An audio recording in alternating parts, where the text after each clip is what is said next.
Assalamualaikum warahmatullahi wabarakatuh. Subhanallah wa bihamdihi subhanallahil azim adada khalqihi wa ridha nafsihi wa zinata arshihi wa midada kalimatihi. Allahumma salli wa sallim ala rasulillahi sallallahu alaihi wasallam wa ala alihi wa ashabihi wa man tabi'ahu ay tabi'ahu bi ihsanin ila yaumiddin. Al-asatiyatul kiram, sahabat-sahabatku juru dakwah yang mulia. Allahu Akbar. Kenapa Arifin sebut juru-juru dakwah yang mulia? Karena subhanallah, Arifin tahu persis sahabat-sahabat Arifin, guru-guru mereka istiqamah dalam ibadah, dalam salat malam, tadabbur Quran, berjamaah di masjid. Dakwah mereka benar-benar lillah fillah. Allahu Akbar walillahil hamd. Mudah-mudahan guru-guru semua senantiasa diberkahi oleh Allah, dan semua guru yang menyaksikan dimanapun. Kemarin Arifin ke Ponorogo, ke Gresik, Lamongan, ketemu guru-guru yang menyaksikan Cahaya Hati. Berarti banyak yang menyaksikan guru-guru. Apa jawaban guru? Aku mau ngaji Ustadz karena selesai pulang dari masjid. Dan aku suka Cahaya Hati karena disiarkan dari masjid. Dan yang buat aku lebih suka lagi Ustadz, di situ guru-guru ngaji Ustadz. Ini penting Ustadz. Biasanya kalau udah guru nggak ngaji lagi Ustadz. Udah merasa hebat Ustadz. Arifin bilang, itulah hamba-hamba Allah yang ingat Allah. Ia akan terus menghinakan dirinya di hadapan Allah. Buahnya rendah hati di hadapan makhluk Allah. Guru yang terbaik adalah rendah hati kepada murid-muridnya. Rasulullah pun diperintahkan rendah hati. Wahfid nahaka limanit taba'aka minal mu'minin. Hai Muhammad, rendahkan hatimu kepada orang-orang yang mukmin yang mengikutimu. Subhanallah. Terima kasih juga ikhwatul iman yang menyertai dakwah. Dan ini terbuka ikhwah, tidak hanya khusus siapapun yang ingin hadir setiap halaqah di Masjid Az-Zikra ini. Dan kami membiasakan halaqah tidak keluar dari Masjid Az-Zikra ini kecuali matahari terbit. Itu azam Arifin, azam kita semua ikhwah, karena ingin meraih keridhaan Allah dengan nilai haji dan umrah tamatan, sempurna, sempurna, sempurna. Dan tidak ada yang membid'ahkan ini. Sohahahu Albani, bahkan ikhwah salafi pun ya, Albani mensahihkan hadisnya. Nggak ada yang bid'ahkan, cuma sedikit yang ngamalin. Allahu Akbar. Sama kayak azan 2 kali, nggak ada yang bid'ahkan, malah menganjurkan. Apalagi mazhab Imam Syafi'i, azan 2 kali subuh 1 jam sebelum waktu subuh masuk, itu sunnah yang utama. Memang tidak ada yang bid'ahkannya, yang sulit mencari muazzinnya. Allahu Akbar. Tidak panjang kalam, bersama Ustadz Kamarudin Al-Mughni kita akan mengkaji hidup setelah kehidupan di dunia ini. Kita buka dulu surah Yasin, ya Ustaz. A'udzu billahi minasy syaithanir rajim. Bismillahirrahmanirrahim. Wa daraba lana mathalan wa nasiya khalqah. قال من يحيي العظام وهي رميم قل يحييها الذي أنشأها أول مرة وهو بكل خلق عليم الذي جعل لكم من الشجر الأخضر نارا فإذا أنتم منه توقدون أوليس الذي خلق السماوات والأرض بقادر على أن يخلق مثلهم بلى وهو الخلاق العليم إنما أمره إذا أراد شيئا أن يكون له كن فيكون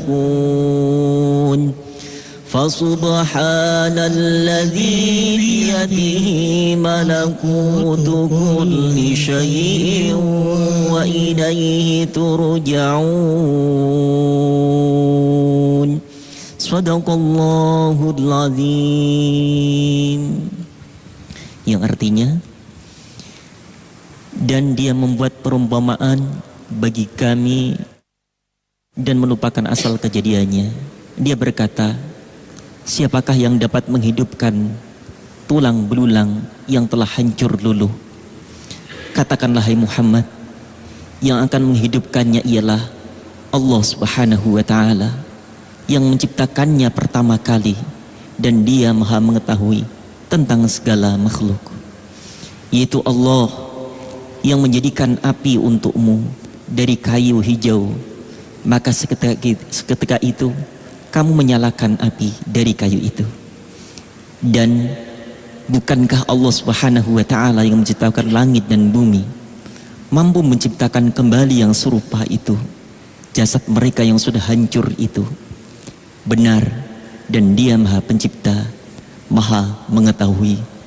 Sesungguhnya urusannya, apabila dia menghendaki sesuatu, dia hanya berkata kepadanya, jadilah, maka jadilah sesuatu itu. Maka maha suci Allah yang di tangannya kekuasaan atas segala sesuatu, dan kepadanya kamu dikembalikan. Allahu Akbar. Tidak ada yang mustahil bagi Allah, begitu mudah bagi Allah. Kalau ia berkehendak, semua akan terjadi. Allahu Akbar walillahil hamd. Itu yang buat orang beriman optimis, yakin semua bisa terjadi, semua bisa berubah. Semua boleh hilang, harta boleh hilang, musibah boleh terjadi, tapi ada yang tidak boleh hilang. Ar-raja, al-yakin, keyakinan akan sebuah harapan bahwa tidak ada yang mustahil bagi Allah. Semua bisa terjadi. Nasihati kami Ustaz Komarudin. Hadirin, kita sangat prihatin dengan keadaan umat di zaman sekarang. Ternyata begitu banyak mereka yang tidak percaya bahwa suatu saat nanti pasti mereka akan dimatikan oleh Allah. Ternyata kalau kita kembali buka sejarah di zaman Nabi kita Muhammad sallallahu alaihi wasallam, di zaman Nabi sendiri begitu banyak manusia yang sudah tidak percaya kepada kematian. Minimal ketika Nabi kita menyampaikan tentang ayat-ayat Al-Quran yang berkenaan bahwa manusia nanti akan dibangkitkan oleh Allah dari alam kuburnya, mereka banyak yang tidak percaya. Seperti misalnya dalam surah Al-Infitar, wa izal kuburu bu'sirat alimat nafsun ma qaddamat wa akharat. Ketika manusia itu dibongkar dari alam kuburnya, maka manusia itu nanti akan ditampakkan oleh Allah semua amal waktu hidup di alam dunia, yang baik maupun yang jahat. Nah, ketika Nabi menyampaikan tentang ayat-ayat semacam ini, itu mereka banyak yang tidak percaya, dan ini diabadikan oleh Allah di dalam Al-Quran. Wa daraba lana mathalan wa nasiya khalqah qala may yuhyil izama wa hiya ramim. Mereka memberikan perumpamaan.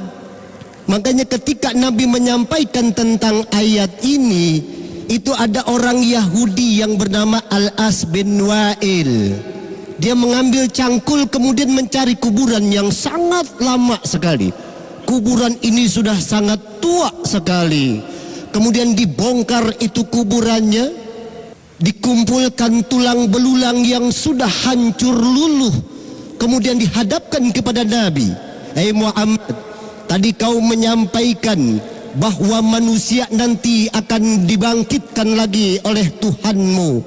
Lalu bagaimana kalau tulang belulang yang sudah hancur seperti ini, siapa yang akan mampu untuk membangkitkan kembali?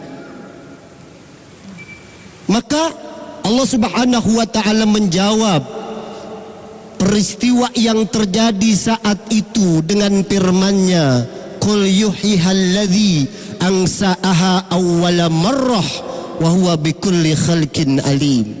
Katakan ya Muhammad kepada mereka yang tidak percaya, katakan kepada umatmu sampai akhir zaman nanti, di mana mereka banyak yang tidak percaya akan mati. Mereka banyak yang tidak percaya bahwa manusia nanti akan dibangkitkan kembali oleh Allah. Allah lah yang akan menghidupkan tulang belulang yang sudah hancur seperti itu. Kalau Allah mampu menciptakan manusia yang tadinya tidak ada, maka tentu lebih mudah bagi Allah akan membangkitkan manusia yang jelas sudah ada. Buat Allah tinggal motokopi, gampang sekali. Makanya ketika Nabi ditanya oleh sahabat tentang manusia yang cerdas itu, Nabi kan tidak menjawab umatku yang cerdas adalah yang ahli sains dan teknologi, tidak. Tapi umatku yang cerdas, al-kayyis, itu adalah aksaruhum zikran lil maut wa asyaddu istidadan lah. Umatku yang cerdas itu yang banyak ingat pada kematian. Ingat. Sekali lagi, umatku yang cerdas itu, kata Nabi, yang banyak ingat mati dan mempersiapkan hidup setelah kematian ini. Makanya kenapa di dalam Al-Quran Allah berfirman faksusil qasaso la'allahum yatafakkarun. Ajarkan ya Muhammad umatmu akan sejarah, agar umatmu bisa belajar kepada sejarah. Kalau umatmu itu bisa belajar dari sejarah, maka umatmu tidak akan menjadi korban-korban sejarah. Hadirin, subhanallah, subhanallah. Banyak sejarah yang mengingatkan kepada kita bahwa Allah subhanahu wa ta'ala akan menghukum kepada siapapun yang banyak berbuat zolim kepada manusia. Ajarkan kepada umatmu ya Muhammad tentang sejarahnya Nabi Adam, kenapa dikeluarkan dari surga, agar umatmu itu bisa belajar dari sejarah. Ajarkan kepada umatmu kenapa Nabi Ibrahim dikalahkan oleh Raja Namrud. Ajarkan kepada umatmu kenapa umat Nabi Nuh ditenggelamkan oleh Allah subhanahu wa ta'ala, agar umatmu itu bisa belajar kepada sejarah ini. Ini pun sejarah dari Nabi kita Muhammad sallallahu alaihi wasallam. Begitu banyak ternyata manusia di zaman itu yang tidak percaya bahwa suatu saat nanti mereka akan dimatikan oleh Allah. Saya yakin kita yang kumpul berjamaah, qiyamul lail, salat tahajudnya, subuh berjamaah, karena ada satu yang kita sangat khawatirkan, yaitu ada hidup setelah kehidupan yang sekarang ini. Sebab kalau seandainya hidup cuma sekali di alam dunia, mungkin secara moral kita akan berani mengatakan bahwa Allah tidak adil. Allahu Akbar walillahil hamd. Kenapa Allah adil? Karena ada hari keadilan di akhirat nanti. Alaihissallahu bi ahkamil hakimin. Allahu Akbar. Innal majlumina yaumal qiyamah humul muflihun. Orang-orang yang dizolimi pada hari akhirat nanti akan meraih kemenangan. Sampai sekarang pembunuh Marsina, buruh, jelata, wanita lagi disiksa, tidak terungkap siapa pembunuhnya. Tapi nanti di akhirat Marsina akan meraih kemenangan. Yang menyiksanya ditampakkan di depan Marsina, kemudian disiksa oleh malaikat. Lalu malaikat bertanya kepada Marsina, apakah Allah maha adil? Alaihissallahu bi ahkamil hakimin. Apa jawaban Marsina? Sadaqallahul azim. Tidak ada yang tidak dibalas, tidak ada yang tidak dipertanggungjawabkan. Tidak ada rahasia yang dirahasiakan di akhirat. Yaumat tublas sarair. Setting main orang beriman itu. Itulah yang membuat ia hidupnya tidak untuk hidup, Kalau hidup, hanya untuk makan, minum, seks, hewan. Kita manusia diberi akal dan hati oleh Allah. Ada tujuan hidup, ada peranan hidup, ada tugas hidup, ada pedoman hidup, ada teladan hidup, ada arti hidup, ada target hidup, ada alat hidup, ada orientasi hidup, ada teman hidup, bahkan ada musuh hidup. Allahu Akbar. Karena itu hidup bukan untuk hidup, hidup bukan untuk mati. Justru karena hidup sekali inilah jangan pernah disia-siakan. Hidup untuk maha hidup. Jelas, clear program, job description hamba Allah ini. Peranan kita sebagai khalifah, tugas kita ngabdi pada Allah.